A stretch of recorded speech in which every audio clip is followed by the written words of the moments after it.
Widely popular throughout the country, English vernacular and Tudor styles of architecture take their well-earned place among the period revivals of the early 1900s.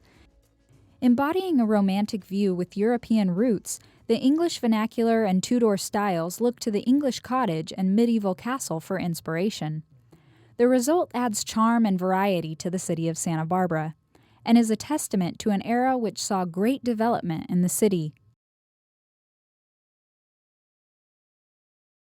Born into an era that looked to picturesque styles for inspiration, the English vernacular and Tudor grew in popularity from the beginning of the 1900s until the 1920s, and maintained its strength until the late 1930s.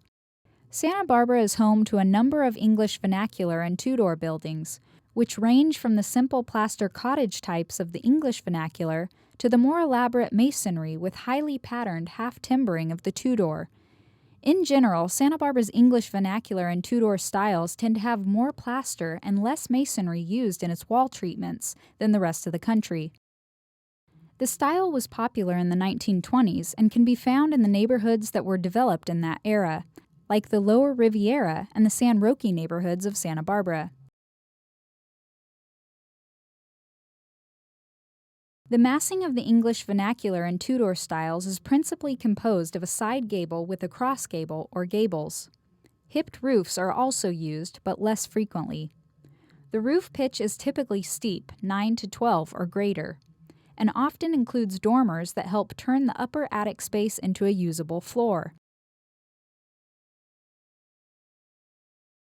The English vernacular and Tudor style also includes buildings with parapet walls, which end the gables. English vernacular and Tudor style roofs were executed in slate, composite shingle, or wood shingle. In some instances, thick, thatched roofs from England were imitated in rolled asphalt.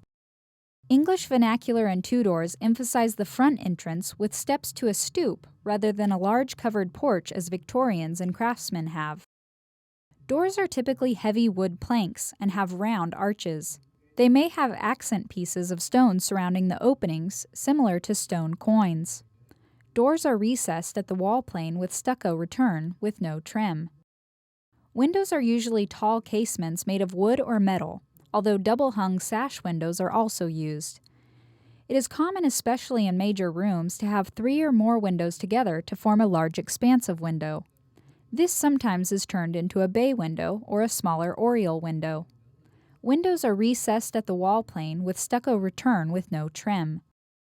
Dormers mimic the steeply pitched gables of the main roof form. Large, often expressive chimneys are a key part of the Tudor style.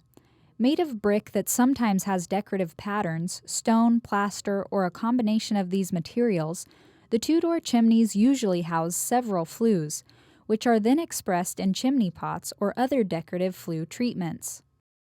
In Santa Barbara, wall materials are usually in stucco, often with decorative half-timbering that imitates the half-timbering of English medieval houses. Similar to the half-timbering look of medieval construction, the infill of the half-timbering is typically brick or plaster. Half-timbering with infill is often found in the second floor and sometimes used to decorate main gables of the structure. To view the entire series of style guides, visit the website on the screen.